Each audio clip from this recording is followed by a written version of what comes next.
Welcome once again to Lehto's Law. Here's Steve Lehto. Interesting story involving identical twins.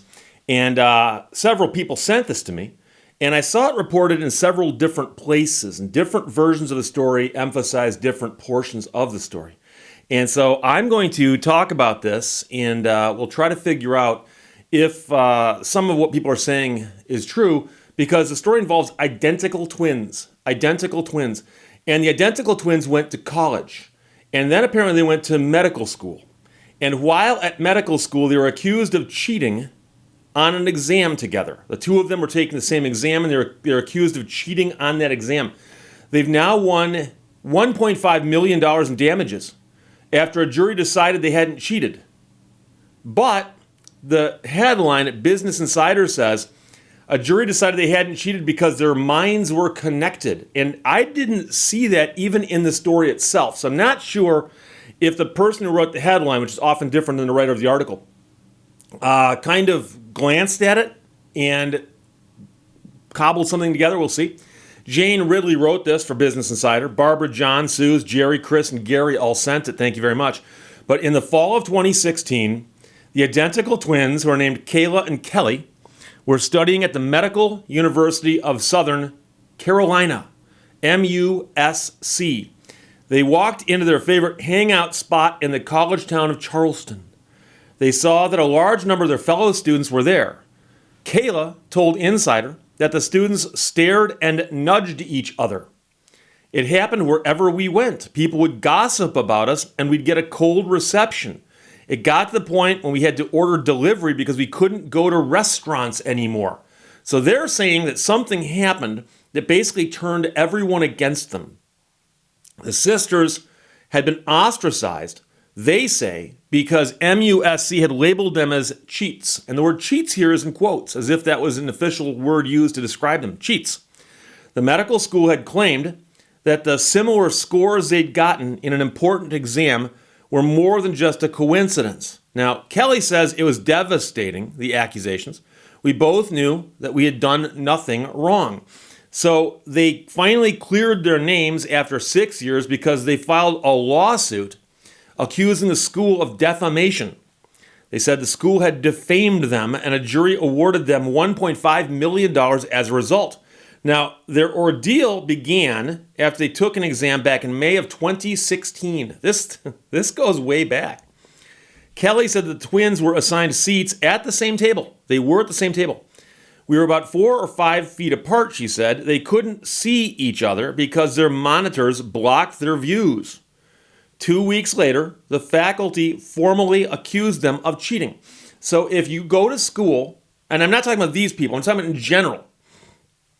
If you go to school and you take a test and they think you're cheating and they catch you cheating, well, that can have very, very bad ramifications for your future education at that school.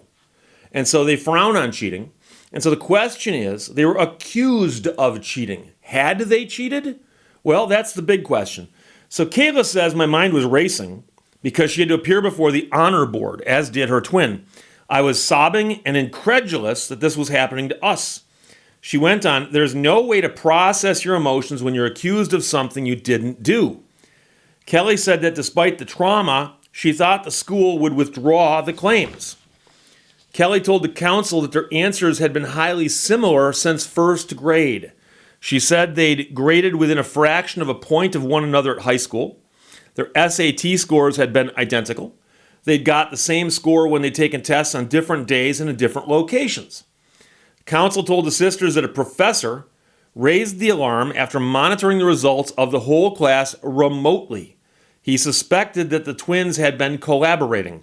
Now, I'm not sure what kind of remote access they had back in 2016, because remember, this is way before COVID, and I'm not even sure if Zoom existed yet. I'm just making up things that we think of today when it comes to being able to do stuff from someplace else, okay? So monitoring software may have been there, I don't know, but the professor was monitoring the class remotely, and he suspected they'd been collaborating. He told the proctor to keep an extra eye on them as the exam continued. The proctor then reported that she'd noticed the twins had repeatedly nodded their heads as if they were exchanging signals. She said that one had pushed back her chair. She said that one had flipped a sheet of paper on the table so the other could see it. So after the professor told the proctor is the person who oversees the administration of the exam, the professor told the proctor, keep an eye on those two. Proctor says, I watched the two of them and they were doing stuff that seemed suspicious. By the way, I've proctored exams before. We'll get to that. So the women who were 24 at the time protested and said they were innocent. We were just nodding at a question at our own computer screens. There was no signaling, she said, adding that they never looked at each other. She told Insider that people had often commented on their incredibly similar mannerisms.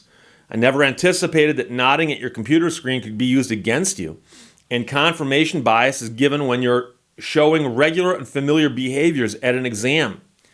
Kayla told the council that the cheating claim was ridiculous. She told Insider that the sisters had no twin telepathy or secret language. We don't feel each other's pain or anything like that. So interestingly, she says they do not have a connection like that, but the headline says the jury decided they had connected minds. So I'm not sure what that means. The twins were found guilty after the hearing in front of the honor board. They appealed to the dean, and then they were cleared. The dean cleared them of the charge. And so they were found guilty. They appealed to the dean, and a week later the dean said, you know something? We're going to say you didn't cheat.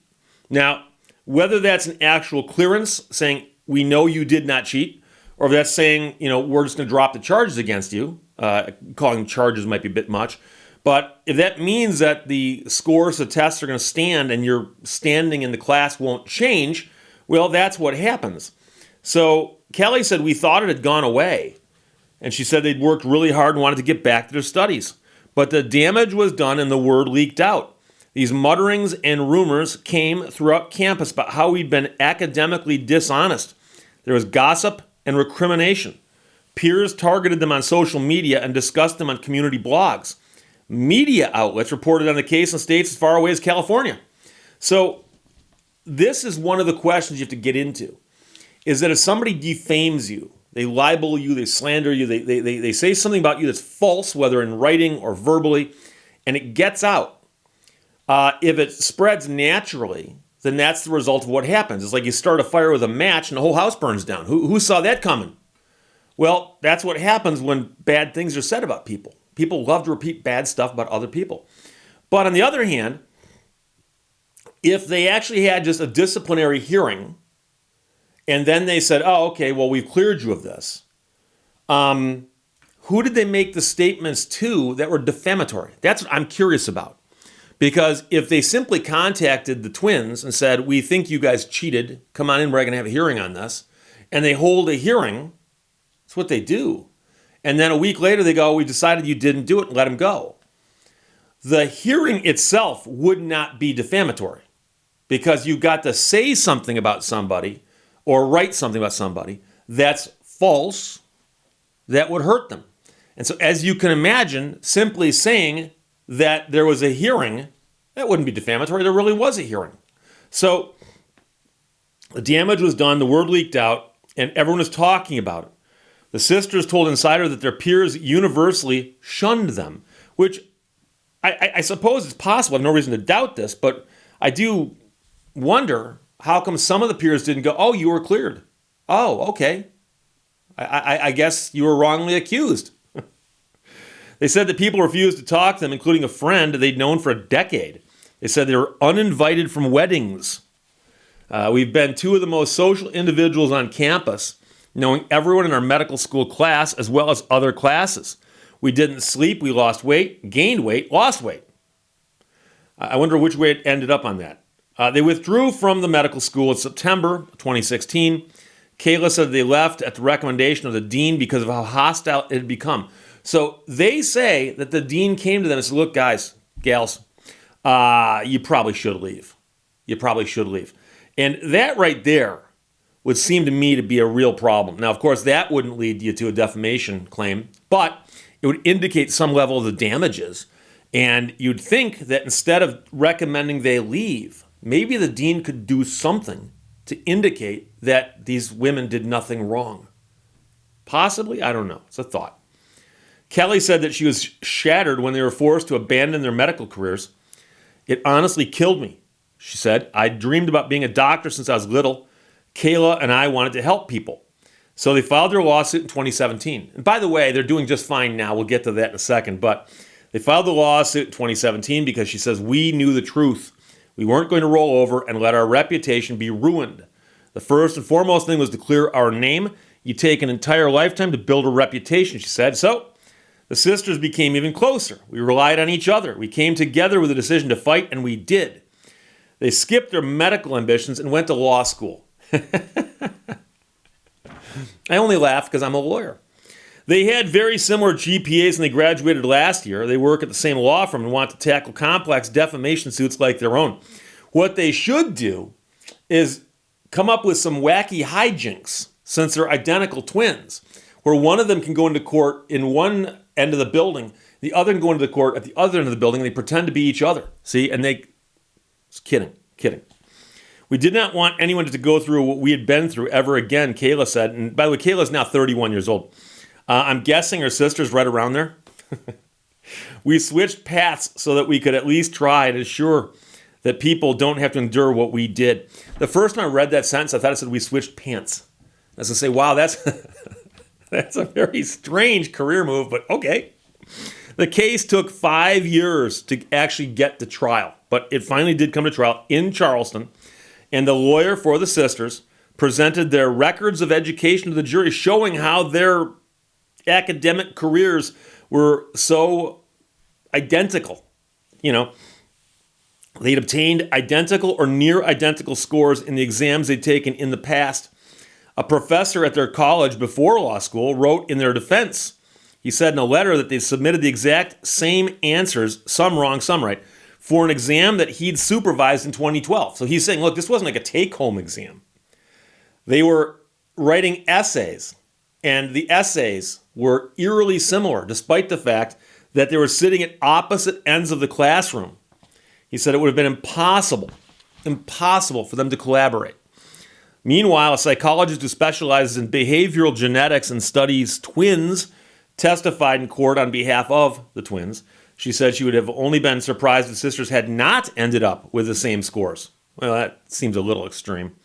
The professor who founded the Twin Studies Center at California State University, Fullerton, told the jury about the very close intertwining of twins.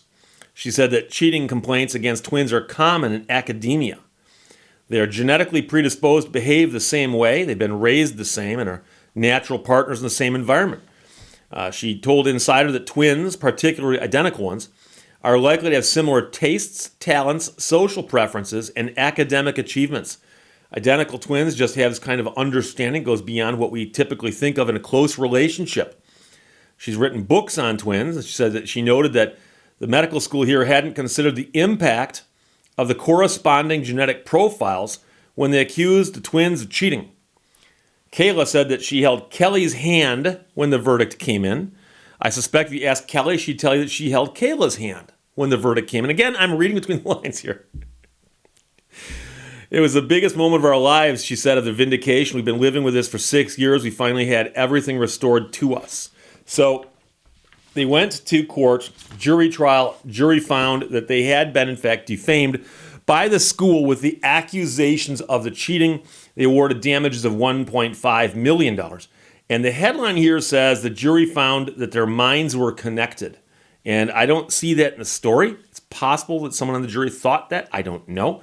But I'm worried more that the person who wrote the headline simply caught the part about how twins can be interconnected and intertwined. Doesn't mean that their minds are actually connected. But again, you have to go back. And in a case like this, quite early on, and it might be in the complaint, the lawsuit itself. But if it's not, it'd have to be made up and shown very, very quickly.